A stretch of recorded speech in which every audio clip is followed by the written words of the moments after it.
For the meditation readings this morning, I just have a few very short excerpts from the book Zen and the Art of Motorcycle Maintenance. They're just 3 short excerpts. In a car, you're always in a compartment. And because you're used to it, you don't realize that through the car window, everything you see is just more TV. You're a passive observer, and it's all moving by you boringly in a frame. On a cycle, the frame is gone. You're completely in contact with it all. You're in the scene, not just watching it anymore. And the sense of presence is overwhelming. Second reading. The Buddha, the Godhead, resides quite as comfortably in the circuits of a digital computer or the gears of a motorcycle transmission as he does at the top of the mountain or in the petals of a flower. To think otherwise is to demean the Buddha, which is to demean oneself. And thus endeth the readings. Before I begin the sermon, I just on a personal note, I wanted to thank the congregation. Most of you probably know I had a recent medical adventure. I won't go into the details of it. But I received many calls and emails, and Colin baked me some banana bread. And I just wanted to say that it helped. And it's one of the reasons I enjoy being a member of this congregation. And another reason I like being a member of the congregation is every once in a while you get to do a sermon and you get to do it on exactly what you want to do. And so here we go. The title of the sermon is, again, Revisiting Zen and the Art of Motorcycle Maintenance. I rarely have any desire to reread books for the simple reason that there are way too many great books yet unread. Rereading a book is something akin to backtracking and a loss of precious time. Yet a year ago, I was browsing through a used bookstore and stumbled across a first edition of Zen and the Art of Motorcycle Maintenance. Again, hardcover, first edition. It's not that rare, obviously. I only paid $12 for it, so it's not like it's a steal or anything. Again, it's a famous book, or maybe it's a famous book. It was written by Robert Pirsig, and it was first published in 1974. Of course, I bought the new edition, and I bought the old edition. And to give you some history, I was in college in 1974, and Zen and the Art of Motorcycle Maintenance was definitely the in book to be reading. No self-respecting, liberal, cool college student could not read it. So I read it. And I just finished rereading it as well. But the catchy title certainly had something to do with the allure. Zen and the Art of what? That can't be right. A motorcycle? Cool! I wish I could stand here and tell you it's the most original title for a book ever, but I'd be wrong.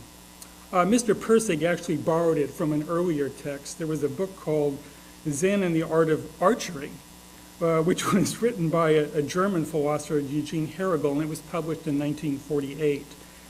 He was a German. He was teaching in Japan in the 1920s, and his text was probably one of the very first popular books on Zen Buddhism that was introduced into Western culture. And for good measure, I read that one too, but I can hardly remember anything about it other than the title.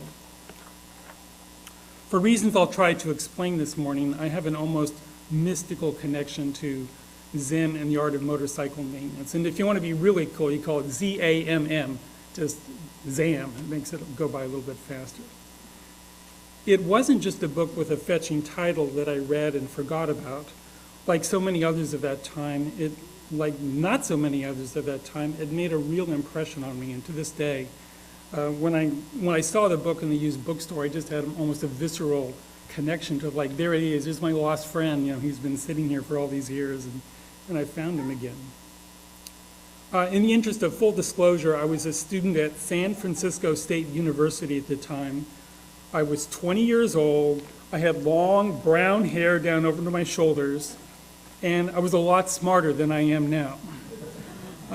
My first presidential vote was for George McGovern. Didn't do him any good. I think it was one of the worst electoral defeats in American history. I think he carried the District of Columbia, or Massachusetts and District of Columbia. We tried. I remember a chemistry teacher telling us that we didn't have to worry about oil at all. He was about 5 feet tall, I'm not making this up, and he was originally from Alabama, and he spoke with a very, very dense southern accent. He had a crew cut, he wore spectacles, and there was this sort of huge sort of culture clash between all us long-haired hippies and the short redneck from Alabama. But he was a great teacher, he was a lot of fun. And he would always say, "You hippies, you think you're so smart.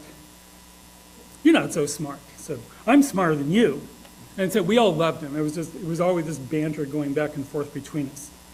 And then he went on. He said, again, this is 1974, oil crisis. He said, "There's plenty of oil out there. So we need to start worrying about running out of something else even more important." So we're the cynical, know-it-all hippies that go, "Yeah, like what?" And then he said something, we knew he was nuts. He said, "We're going to run out of water someday." And we said, "Yeah, right." So what a comedian.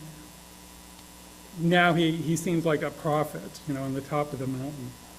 It was never a dull moment in his class. And apart from my own personal circumstances, the timing of the publication was also important because it was in the sort of the afterglow of the tumultuous 1960s. It's probably fair to say that by that time most people had come to realize that the age of Aquarius had not arrived. It was sort of kind of a letdown. I think it was a period of disillusionment. And I don't know if I should try this. Do you all remember any of the lyrics from Aquarius? Do you remember the second verse? "Harmony and understanding, sympathy and trust abounding. No more falsehoods or derisions, golden living dreams of visions, mystic crystal revelation, and the mind's true liberation. Aquarius." It didn't happen.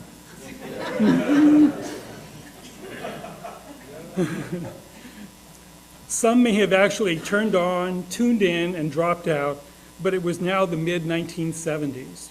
Richard Nixon was president. The Watergate crisis was in full bloom. There was war in the Middle East. An oil embargo provoked shootouts between customers lining up at mile-long gas lines. The economy was in recession. Inflation was up. Unemployment was up. Patty Hearst had just been kidnapped by and shortly thereafter joined the Symbionese Liberation Army. You remember that? Yeah. She was arrested about a mile from where I lived. And Vietnam was still raw in the American psyche. So, welcome to my world, 1974, when Zen and the Art of Motorcycle Maintenance was first published. So in the middle of this cacophony, came the great book. I didn't know hardly anything about Buddhism in general or Zen Buddhism in particular. What little I did came mostly from listening to the colorful, eccentric, former Anglican priest turned renegade Zen master Alan Watts. How many of you are familiar with Alan Watts? Someday I'm going to do a sermon on Alan Watts. He lived in the Bay Area at that time and had a weekly Dharma talk on a local radio station. But Zen, what was it? It was kind of mysterious. It was definitely not like my Methodist upbringing. It was not Western at all. There was no God, there was no heaven, there was no hell, there was no salvation. There was something about meditation, being quiet, and seeing things as they really were, whatever that meant. I found Watts interesting, but mostly indecipherable. I need to go back and give him another chance. Into the fray, jumped Robert Pirsig. And just some quick biographical information about him. He was born in 1928 and was a bit of a prodigy. He graduated from high school at age 15 with a reported genius IQ of 170. He entered the University of Minnesota to study biochemistry and was expelled for poor grades. The explanation that he gave, what he was sort of dissatisfied, sort of emotionally dissatisfied with pursuing an entirely scientific line of study. He was a very sort of Renaissance man. He was interested into everything, and for whatever reason, I guess a 15, 16-year-old didn't want to study biochemistry at the university level. He joined the Army. He went to Korea for a while and had some exposure to Buddhism there. He got out of the Army and went back to school where he picked up a degree in journalism, and he taught writing at the college level in Montana. He was a bit of a rabble-rouser. He clashed with administration. He traveled to India where he studied Oriental philosophy at Benares Hindu University, where again he clashed with his instructors and became dissatisfied with what he felt was a lack of scientific rigor and clarity in what he was studying. So he didn't like science, he didn't like Hinduism. He was not an easy man to please. In order to advance his academic career, he enrolled at the University of Chicago to study philosophy as a doctoral candidate. And guess what? He got to Chicago and he clashed with his professors again.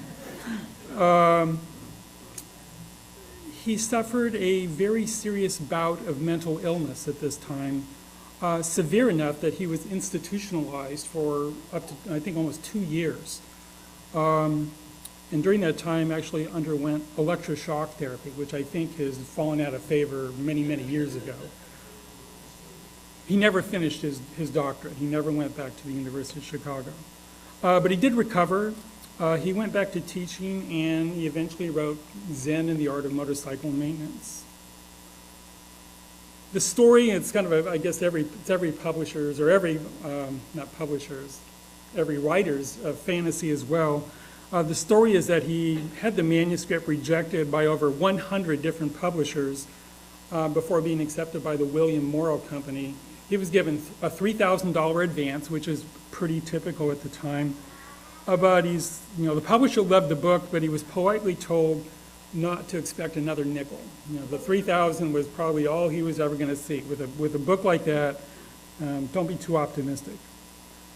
Of course, the rest is history. The book promptly went on to sell over 5 million copies, and Pirsig became not only wealthy, but also something of a cult hero. It was the first of only 2 books he would ever write. I have to ask right now, how many people have read Zen and the Art of Motorcycle Maintenance? How many have heard of Zen and the Art of Motorcycle Maintenance? How many have never heard of it at all? Okay. You never heard of Zen and the Art of Motorcycle? Okay, I had to do that. I always say you have to know your audience, so I have to know where I'm at.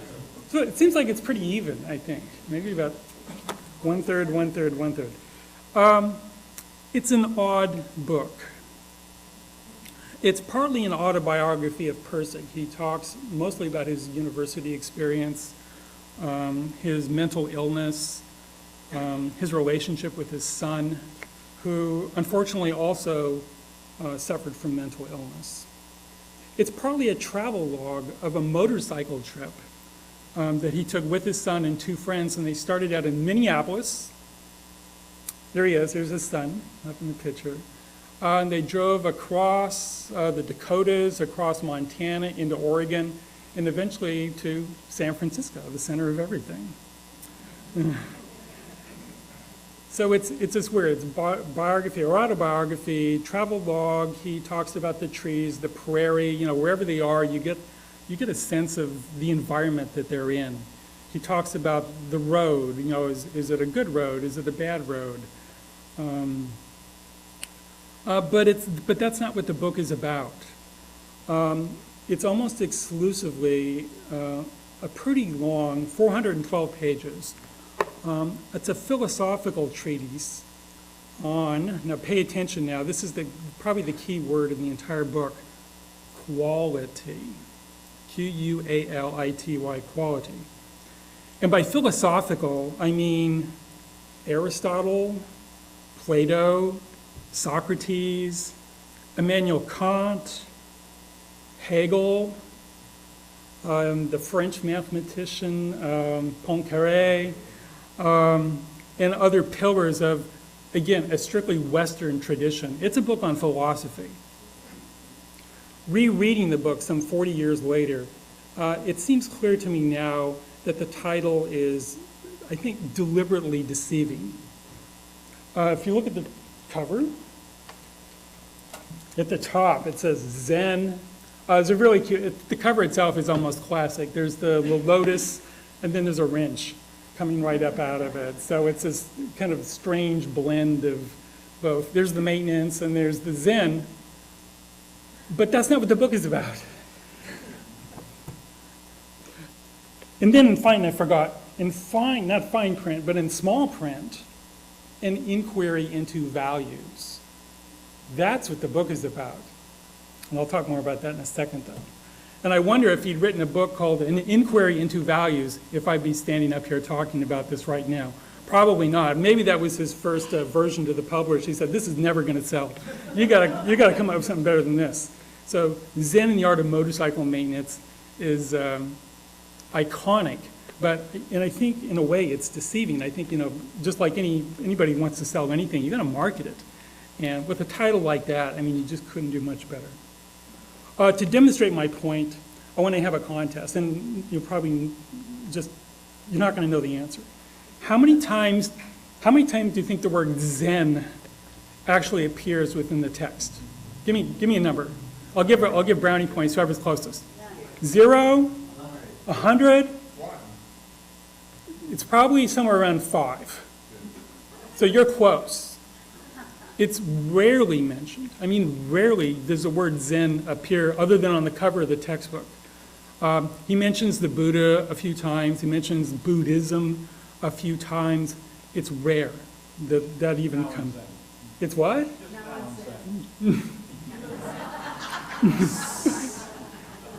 And this was supposed to be a book about Zen. To be fair, in the introduction, Persig, and I'm quoting him, the title, it says, this book should in no way be associated with the great body of factual information relating to orthodox Zen Buddhist practice. And it's not very factual on motorcycles either. And he's correct. He did not lie. Other than the cover, I think he tries to come clean on it. One of the weird things I think about Zen Buddhism, in Western culture at least, is that it's very well known. Everybody has heard the term Zen Buddhism, but I think it's also just as not well understood.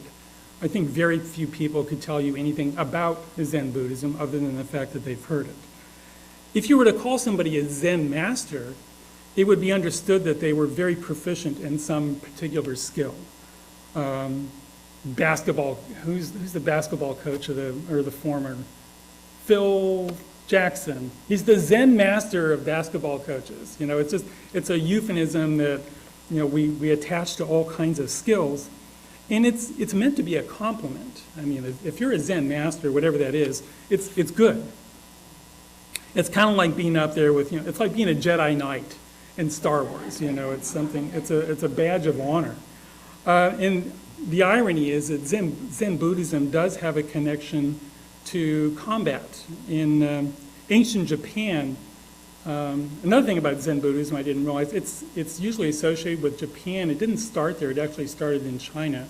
But it sort of took root in Japan, and it became, at least at the beginning, it was embraced by the samurais, which were basically mercenaries, mercenaries for hire. But it was popular among them, and they used it as a meditation tool to clear their minds of distractions and focus their, combat skills. And that was, so the idea of, combat in Zen is actually not misplaced.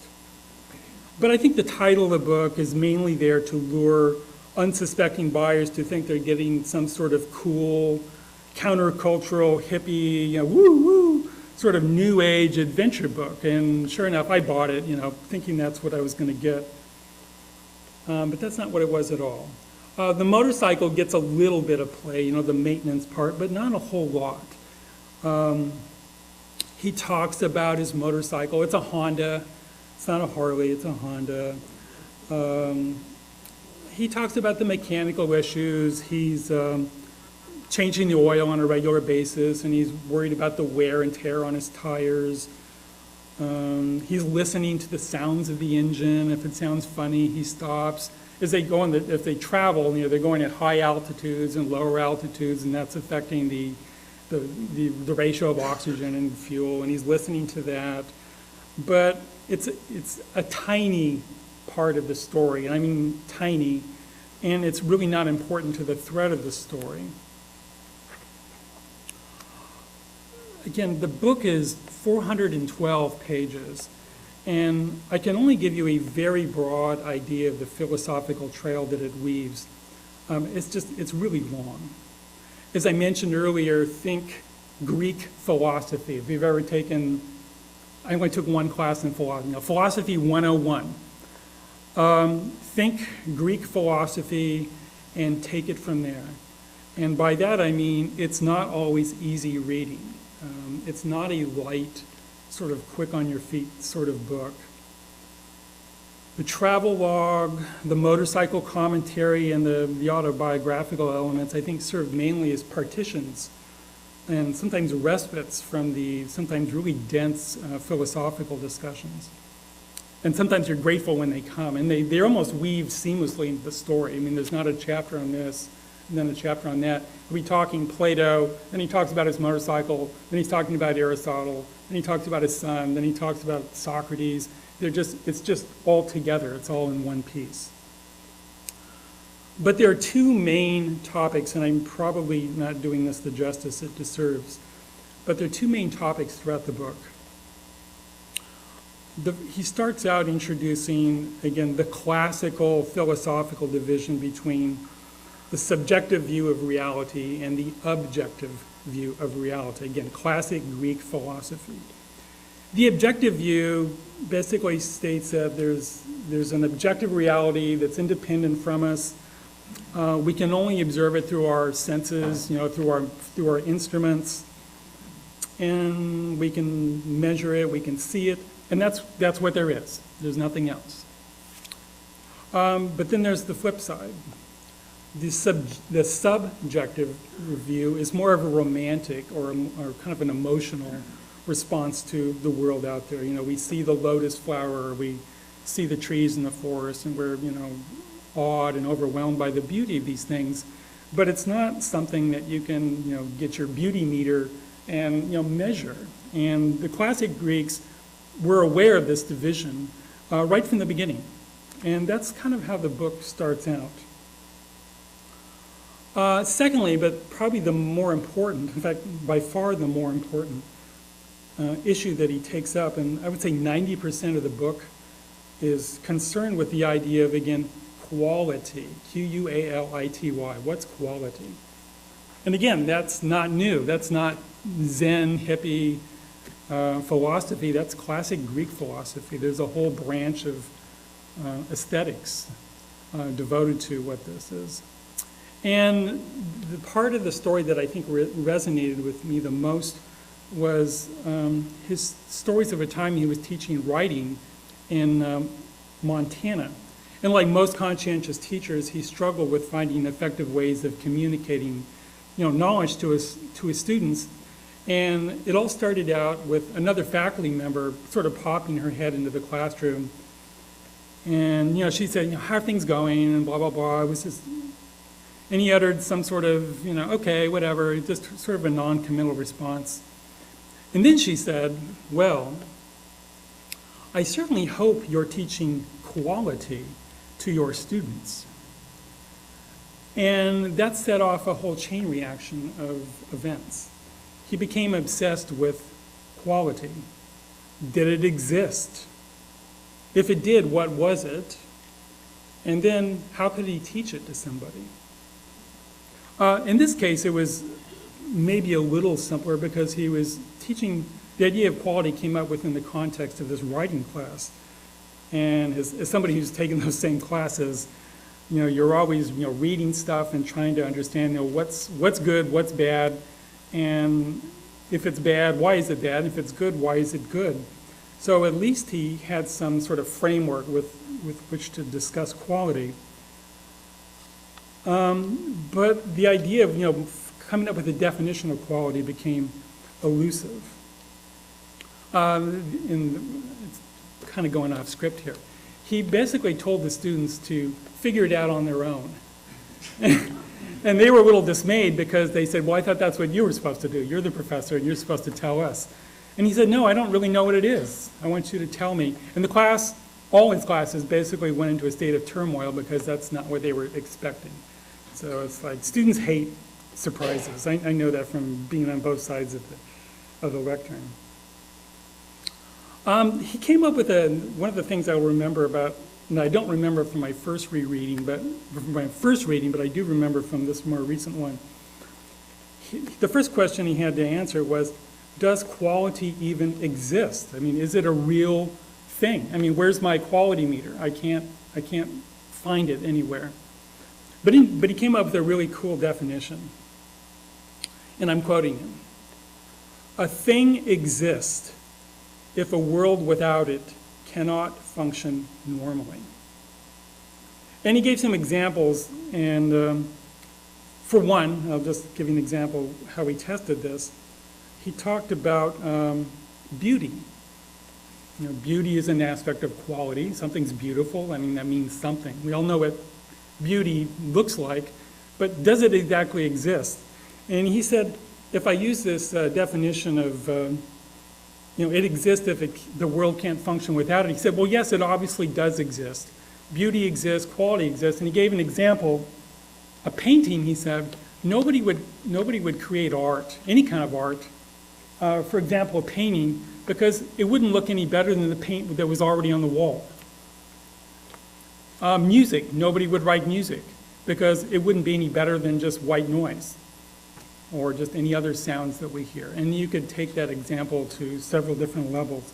So he resolved the idea of it has to exist because we see it, we know it. If you use this definition, it has to be out there somewhere. But the idea then, well, okay, we know that it exists, but what is it? And that became the dilemma he got kind of stuck in. If I may be so bold, I think it's fair to say that Zen and the Art of Motorcycle Maintenance, in spite of its very kind of hippie, feel-good title, is actually a very conservative book. In a time of political and social turmoil, it uses the metaphor of the motorcycle on the open road to take the reader to back to a place where you're just asking basic questions that were asked by the Greek philosophers over 2,000 years ago. The ideas in it are not they're not new at all. They're old. And that's what I mean by conservative. It's not a revolutionary idea. But I also consider it to be a very liberal book. And I think one that every Unitarian Universalist should read. Pirsig clearly believes it's up to the individual to make the effort to discover their own quality. And I was looking in my rereading of it for any political commentary. Again, it's coming out in the 70s. There's just turmoil everywhere. And he does make one very subtle comment, and it comes towards the end of the book. And it's actually a pretty conservative statement. And he basically says that people really need to buckle down and figure things out for themselves. He doesn't see any panacea that's going to solve people's problems. And I think that, in an aspect, is a very conservative philosophy. But again, it's liberal in that I think he's saying that there's no secret knowledge that's handed down from authority figures or deities. Zen and Buddhism in general is a very individual practice. Most people, do it through meditation. And that's something you do on your own. Nobody's going to tell you exactly how to do that. And leading up to the finish, I have to say, what about the Zen? Zen and the art of motorcycle maintenance. Where's the Zen? One of the things I think I appreciated now that I didn't the first time is the irony of the book is it's always about the Zen. And that's why he doesn't have to say it. He only says the word literally a few times. Zen has many characteristics. It's a fairly austere form of Buddhism that emphasizes strict meditation to free the mind from, this is my definition, so if I'm wrong, you're welcome to correct me. But the way I see it, it's again, emphasizes meditation to free the mind of its own internal chaos. We're bombarded with our own thoughts, and we have egos and fears and hopes and anxieties. And if you're going into battle like a samurai, that's probably not a good thing to be concerned with. So I think it's really a mind-clearing technique. It's not analytical. It's just free your mind. Your mind is already there. Free it up. Another characteristic of Zen, and this is almost a unique characteristic of Zen, are the famous or sometimes infamous koans. The koans are sometimes riddles or sometimes short stories, like we heard this morning, that don't appear to have clear answers. One of the most famous ones, what is the sound of one hand clapping? There are others, and they're sort of anti-analytical, and there's not a right answer. And sort of the idea is to get you to realize that there's not a right answer. Don't worry about the answer. And of course, one of the questions is, maybe that's not the right question. And that's one of the insights that Zen gives us.